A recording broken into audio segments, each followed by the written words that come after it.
Hey everybody, this video is a trip report about going to Yellowknife, Canada in order to see the Northern Lights, or the Aurora as some people call it. First of all, spoiler alert, we were able to see them 2 of the 3 nights we were there, and it was stunning, so beautiful. The other night, we probably would have seen them, but I screwed up and we missed the bus. Unbelievable. More about that later. Because there are so many great videos already out there that show how amazing the Northern Lights are, I decided that in this video, I just want to focus on the logistics of the trip in order to help people who are planning a similar adventure. Ready? Let's get into it.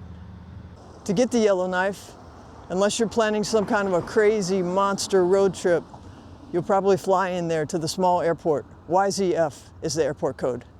From the airport, there's a free shuttle bus that goes to most of the larger hotels, or you can take a taxi as well. Due to strict city bylaws, rideshare services like Uber and Lyft are unavailable here. Here's some advice I have for you. Rent the special Sub-Zero clothing gear and have it delivered to your hotel the first day. Because if you're planning to leave the hotel at all, to walk around the town, get a bite to eat, buy souvenirs, whatever, you're gonna wanna have the heavy-duty parka and boots. I was there in March, and even though it was technically spring, it was still bone-chillingly cold, like nothing I've ever experienced before. If you've been to Northern Canada before, or anywhere else with extreme cold climate, tell us about your experience in the comments. I'd love to hear about it. So we got checked into the hotel, stayed at the Explorer.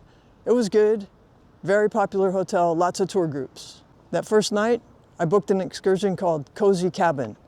They pick you up at the hotel and take you to a little cabin on the outskirts of the city. I liked it because when you're not outside looking at the Aurora, you can go back inside the cabin and warm up. They have a nice fire going, and around midnight, they serve a tasty meal of homemade soup and bread. There was also a young lady there taking pictures for everybody. At the end of the night, she airdropped the photos to everyone so we could all have our own copy. After the Northern Lights had faded out for the evening, the shuttle bus ran us back to our hotel. It was a fantastic night. The second day, I ventured out a little bit to check out a coffee place called Birchwood. It had a nice friendly atmosphere, and it was right in the middle of downtown, so it was easy to find. In the afternoon, we went on a city tour to do some sightseeing and find out a little more about the history of Yellowknife. For me, the highlight was driving on the ice road and seeing the ice sculptures that are part of the Snow Kings festival that happens every March. Fun fact, this part of Canada is so remote, it's been the filming location for reality TV shows such as Ice Road Truckers, Alone, and Arctic Air. Now, moving on to the second night, this is where we missed the bus because I'm apparently not good at reading emails. I had booked a Northern Lights chasing tour.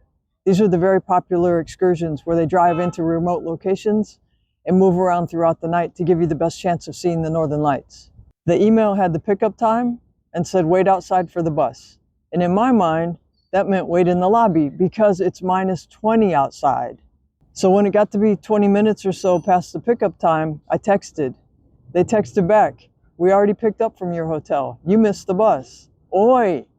And evidently the other folks at the hotel were better at reading emails because the bus picked them up, they waited outside. So word to the wise, if they say wait outside, you better believe it because they will leave without you. So my bad, lesson learned. Instead of the tour, we wandered into town and ate at the pizza place. By the way, guys, if you're finding these videos entertaining or useful or informative, we'd appreciate if you would like and subscribe. It really helps the channel. Okay, back to Yellowknife. The next morning, we went on a snowmobile adventure, and that was so much fun. I chose the tour that was for beginners because I've only been on a snowmobile a handful of times, and that was years ago. There were 5 of us, plus the guide, and we all had a blast. Oh, hang on, we got the party boat coming back by. Check it out. The Tiki Party crew. Sailing through the marina. Okay, sorry. Back to Yellowknife. We went on trails through the woods and also across the frozen lake. We had a lot of fun.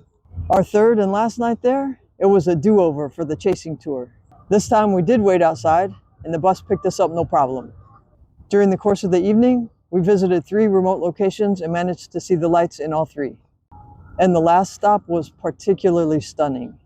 Along the way, they served hot chocolate. There was someone there from the company taking pictures, and they put them on their website the next day so that you could download them. All in all, really good evening. We returned to the hotel around 2 a.m. and didn't really have time to sleep because our flight left very early the next morning.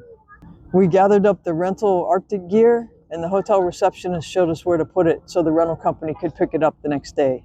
Took the shuttle back to the cute Yellowknife Airport, had a change of planes in Vancouver, and made it back to Los Angeles before noon.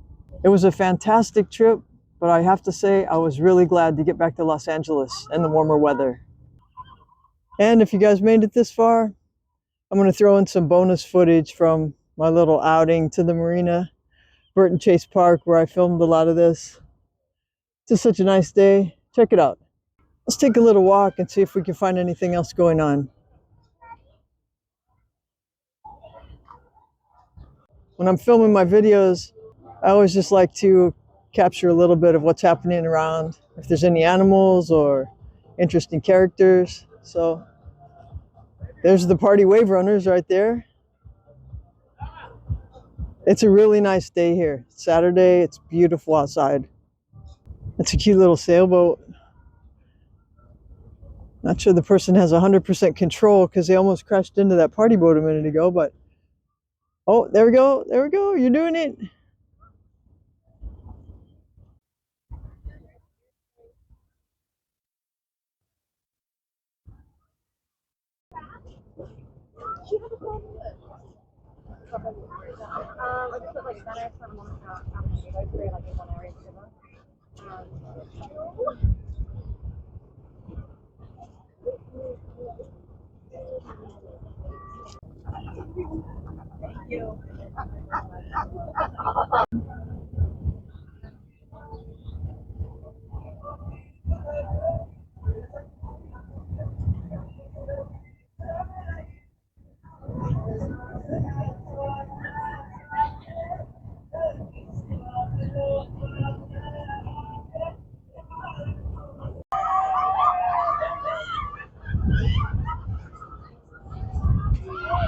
And these guys, they can sleep through anything. They don't even care.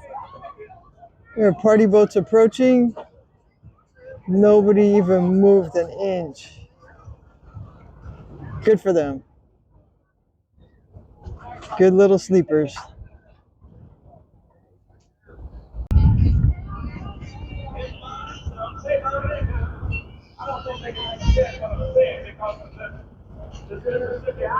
Okay, that's it for this trip report about Yellowknife. If you made it this far, you're a rock star, and I thank you so much for watching.